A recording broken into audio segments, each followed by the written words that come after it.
प्यारे बच्चों, पिछले सबक नसूख और सलीम की गुफ्तगू में हमने सबक के मुतालिक पूरा लेक्चर सुना और उसकी खाली जगह और MCQs किए। आज जो है वो जमायत नहम का जो सबक नसूख और सलीम की गुफ्तगू है, सबक नंबर 5, उसके मैं आपको सवाल जवाब और सियाको सबाक का पैराग्राफ और उसका खुलासा करवाऊंगी। सवाल नंबर 1, बेदारा ने सलीम को जगाकर क्या पैगाम दिया? बेदारा ने सलीम को जगाकर कहा, साहबजादे उठिए, बाला खाने पर मियाँ साहब आपको बुला रहे हैं। सवाल नंबर 2, सलीम की माँ ने सलीम के साथ नसूख के पास जाने से क्यों इनकार किया? जब सलीम ने अपनी अम्मी जान से कहा कि आप भी मेरे साथ चलें, तो उन्होंने ये कहकर सलीम के साथ जाने से इनकार कर दिया कि मेरी गोद में लड़की सो रही है, मैं इसकी नींद खराब नहीं करना चाहती, तुम अकेले ही अपने अब्बा जान के पास चले जाओ। सवाल नंबर 3, सलीम अपने भाई के साथ मदरसे क्यों नहीं जाता था? एक माह बाद मदरसे का इम्तिहान होने वाला था। सलीम का भाई अपने दोस्त के घर जाकर इससे मिलकर इम्तिहान की तैयारी करता था। वहीं से देर हो जाती थी और वहीं से मदरसे चला जाता था। यही वजह थी कि सलीम अपने भाई के साथ मदरसे नहीं जाता था। सवाल नंबर 4, सलीम ने 4 लड़कों की क्या खूबियां बयान की? जनाब, कुछ अजब आदत इन लड़कों की है।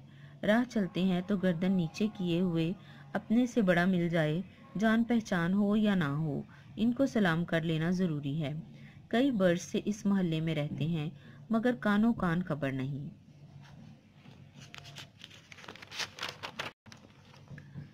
मोहल्ले में कोड़ियों लड़के भरे पड़े हैं, लेकिन इनको किसी से कुछ वास्ता नहीं। आपस में ऊपर तले के चारों भाई हैं, ना कभी लड़ते, ना कभी झगड़ते, ना गाली बकते, ना कसम खाते, ना झूठ बोलते, ना किसी को छेड़ते, ना किसी पर आवाज़ कसते।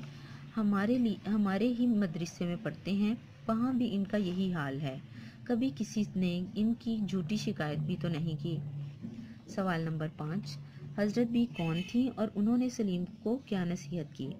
हज़रत बी उन चारों लड़कों की नानी थी।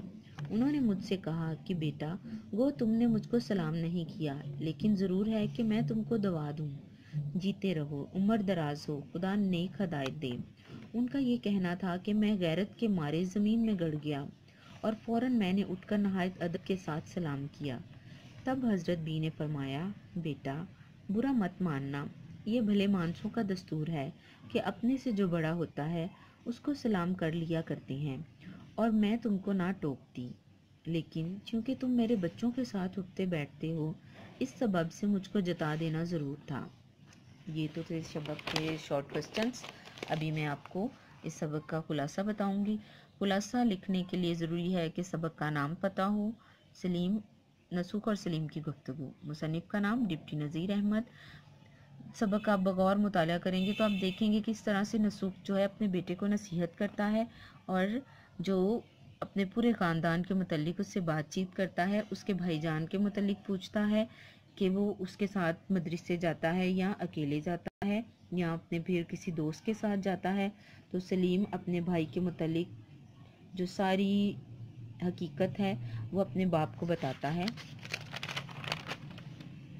और फिर उसका बाप उससे पूछता है कि तुम खेल कूद में क्यों दिलचस्पी नहीं लेते। तो उस वक्त फिर सलीम जो है वो चारों लड़कों के बारे में बताता है जिनके साथ उसकी दोस्ती होती है, और बताता है कि उनके साथ मिलने के बाद उसका खेल कूद से दिल जो है वो उचाट हो गया है और वो भी उन चारों लड़कों की तरह शरीफ बच्चा बन गया है।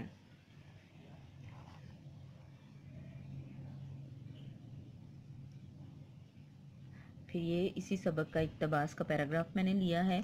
किसी भी इक्तबास की तशरीह करने के लिए ज़रूरी है कि सबक का नाम पता हो। नसूख और सलीम की गुफ्तगू, मुसन्निफ़ का नाम डिप्टी नज़ीर अहमद। फिर जो है वो हल लुगत में मुश्किल अल्फाज के मायने बताए जाते हैं। कानो कान खबर ना होना बिल्कुल मालूम नहीं। मुतवातर लगातार, कोड़ियों लड़के, बीसों लड़के, आवाज़ें कसना, तंज करना, वास्ता ताल्लुक, ऊपर तले ऊपर नीचे, गाली बकना, बुरी बात मुँह से निकालना। सियाको सबाक, ये पैराग्राफ सबक नसूख और सलीम की गुफ्तगू में से लिया गया है। इस सबक के मुसन्निफ़ का नाम डिप्टी नज़ीर अहमद है। इसमें नसूख अपने बेटे सलीम को नसीहत करने के वास्ते अपने पास बुलाता और इससे पूछता है कि तुम्हें खेलों में किस हद तक दिलचस्पी है। सलीम जो जवाब में कहता है कि मुझे इन खेलों से दिली नफरत सी हो गई है, क्योंकि इन 4 लड़कों ने मेरे अंदर भी तब्दीली पैदा कर दी है अपनी अच्छी आदत की बदौलत, इसलिए अब मेरा दिल खेल कूद में नहीं लगता। ये तो है उस इक़्तिबास के सियाक़ो सबाक़, और फिर ये उसी इक़्तिबास की तशरीह कर देते हैं हम। ये चारों लड़के कई सालों से इस मोहल्ले में रहते हैं, लेकिन किसी को इनके बारे में कुछ मालूम नहीं कि उन्होंने किसी से कोई वास्ता ही नहीं रखा। ख्वाह वहाँ अपना वक्त ज़ाया नहीं करते। इसी मोहल्ले में और बेशुमार लड़के रहते हैं, लेकिन इन चारों भाइयों की आला तरबियत ही कुछ अलग है। रोज़ाना का सबक रोज़ाना याद करते हैं, हर कोई इनकी तारीफ़ करता है। मदरसे के लड़के मजाक ही मजाक में एक दूसरे की शिकायतें लगाकर मजाक करते हैं, लेकिन इन लड़कों का अखलाक इतना उम्दा है कि मदरसे के किसी लड़के ने भी कभी इनकी झूठी शिकायत नहीं लगाई। प्यारे बच्चों, ये तो थी इस सबक के तमाम एक्सरसाइज, जिसमें खाली जगह, MCQs और मुख्तसर सवालात, सियाक़ो सबाक़ का पैराग्राफ और खुलासा शामिल है।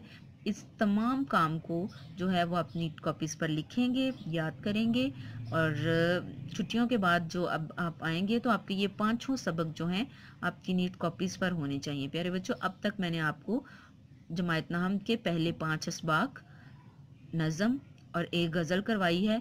आपके सिलेबस में ये तमाम चीज़ें शामिल हैं। अभी नेक्स्ट लेक्चर में हम जो हैं वो नात जो है वो पढ़ेंगे। तो ये तमाम काम आप नीट कॉपीज़ पर लिखिएगा। शुक्रिया।